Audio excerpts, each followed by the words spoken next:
Hey everybody, today I want to talk to you about roses, and specifically I want to tell you about roses that I know you can grow. And that's because roses have gotten quite a reputation as being fussy plants that are very difficult and require all kinds of special knowledge and secret formulas and things to grow. And that's because some rose varieties are a challenge. And there's actually, I think, a bit of a status within the rose growing community. If you're able to grow those fussy ones, then you elevate yourself within that community. But for the rest of us, we don't want that kind of pain in the butt rose. We want a rose that's just gonna flower for us, make it through the winter, gonna be no nonsense, doesn't require any extra attention. So that's where this type of rose comes in. So you probably are familiar with tea roses. Those are those perfect flowers with the beautiful waxy leaves, and you give them as gifts to people who you want to impress, usually a dozen at a time. And then you may have also seen some of the carpet roses. Those are the lower lying ones. A lot of times they can be covered in flowers. Sometimes they're not. They're not quite as pretty as the tea rose. Sometimes they can shed flowers quite a bit. The problem I always have with those, because I've tried to grow them before, is that I get one good flush of flowers and then it's really sporadic after that. And of course I've gotten all kinds of advice from people on how to fix that, but it all requires work.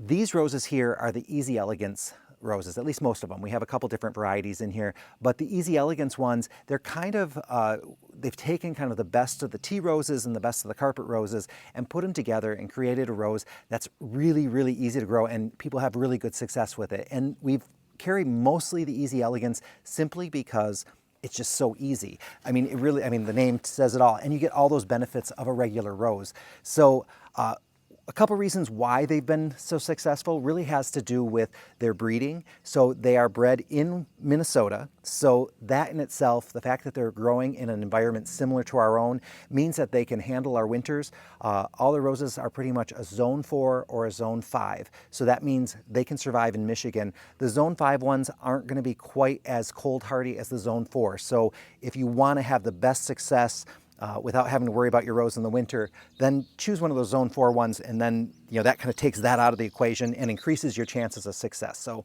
I want to make sure you know that.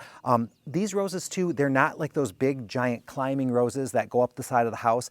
These are much more manageable. They're more like 3 to 4 feet, depends on the variety, because there is some variation in these roses. Some are a little bit lower, some are a little taller, some have like full, like really like double, triple flower petals, and then other ones are going to be a little bit more of the single. So there's a lot of choices within the Easy Elegance line. The other thing is that they have been bred with no pesticides and no kind of extra help chemically. So that means that only the best varieties end up making it to market, the ones that are most pest resistant and disease resistant. And that's good news, because that means you don't have to have any kind of special spray on hand, because with some other types of roses, you do have to have it ready. So the minute you see something, you can spray it right away, and it's going to happen eventually throughout the season. It's just a matter of, is it happening in early in the season, middle of the season, end of the season. These kind, for the most part, unless you notice a problem like some mildew or black spots or bugs like aphids or something on it, then you don't treat them. And in most cases, like, we haven't had any problems on any of these roses over the years, and we don't have to do any sprays or anything like that. So we're really thrilled that these roses do that well with that little bit of attention. And the other thing that's crazy is the amount of flowers that are on these things. They just kind of keep going and going and going. I'll give you a closer look at the blooms. That's all we really do with these, is we cut off the spent blooms, and that does encourage more blooms, but even if you don't do it, they still keep sending up blooms. When I show you, you're going to see there's the blooming ones, and then there's the buds that are just kind of getting ready, and then there's the ones on the way. So they just keep sending up more and more and more flowers. So super great. And I should note, like, most of these that you see here, we wintered over ourselves. We didn't winter over the yellow ones. Those we had to order in. But most of these other ones, we wintered over here. And that's all we do. Is in the fall, I take the hedge trimmer and just kind of shape them a little bit, and then in the spring they kind of start leafing out, and then they just fill in with flowers. We do nothing at all. In fact, we didn't even put fertilizer in these until yesterday, and the only reason why I went for that is because I was looking at them, and there's a couple of them where the leaves were a little bit lighter color, more of a kind of a lime color rather than the nice rich green, and that was the clue that I was like, oh, they've been doing so well, I forgot to even give them fertilizer.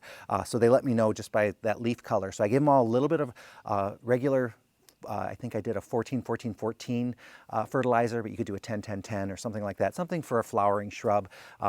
And super easy. Like that's all you have to do. So I'm going to show you a little bit better look at some of the flowers, and then I'm also going to show you how I trim those flowers off. And honestly, folks, Easy Elegance roses have been really good for us. And so I just wanted to tell you about them, and they look really good right now. So hey, it's a great little photo op to have all these roses just kind of here in front of me. I love the look of it, and I like the colors too. We've got some nice pinks, the yellows. You might notice yellows can be a hard rose to find in our zone. So the really bright yellows tend to be for a little bit warmer climates. So most of the roses that we see in our area, they usually open a really nice color, and this is Yellow Submarine. It's a beautiful yellow, and then they do kind of get a little paler, turn a little more creamy as they age, and that's kind of normal in our zone. If you have a yellow rose that stays yellow, you're one of the lucky ones, because for a really cold hardy rose, yellows and whites can be really hard to come by, but pinks and reds do really well, and you can see these are some beautiful, beautiful roses. So let me show you a little bit more about these roses. So this one is the Cashmere Rose. Look at how full that flower is. That's really gorgeous, and nice, beautiful green leaves on that. This one here is Pinktopia. This one is a zone 5, I believe. So that's a really great one. Now here's an example of just how many blossoms they get on them, but you can see it has some of the newer blooms on it, it has some of the older blooms on it, and then there's buds that are kind of on the way. So it's going to keep sending those up. And let me see, I think I have my clippers right on me. I could show you exactly what I do. As usual, it's always hard to trim when I have a camera in my hand, but I'm just going to go under here. I'm going to cut that blossom off, and then I'm going to cut this one off, and I just cut the bud part off. I actually don't cut the stems or anything like that, because if you start doing that, you'll notice like the buds, the new buds are going to be right underneath the other flowers in a lot of cases. So you can see right there, now there's going to be room for this bud to open up and really kind of take off. So I'm going to take off a couple more. I do pick up those blossoms later, because we just don't want those petals down there. They could end up being a little start molding or getting kind of gross. So I would take off all these over here, and that's all you have to do. You notice, look at how healthy all the leaves are on these as well. Now this one's not an Easy Elegance, but we've had good luck with this one. It's called I think Pink Lemonade or something like that. Here's some more of the other ones. Here's those yellow ones I was talking about. So you can see the little color change that happens. So we get a nice yellow in the Yellow Submarine. It starts to fade a little bit, and then when it's done, it does turn to kind of a cream. It's really easy to clean those and kind of get those off. But if you don't, you can see the petals just kind of fall away, and then you just end up with kind of, it's not really a rose hip. I guess it is still a rose hip, but it's not like the rose hips like we think of for, historically. So those are really nice. And then I also wanted to show you, look at this one here. What was it? That's Sunrise Sunset. That's one of my favorites.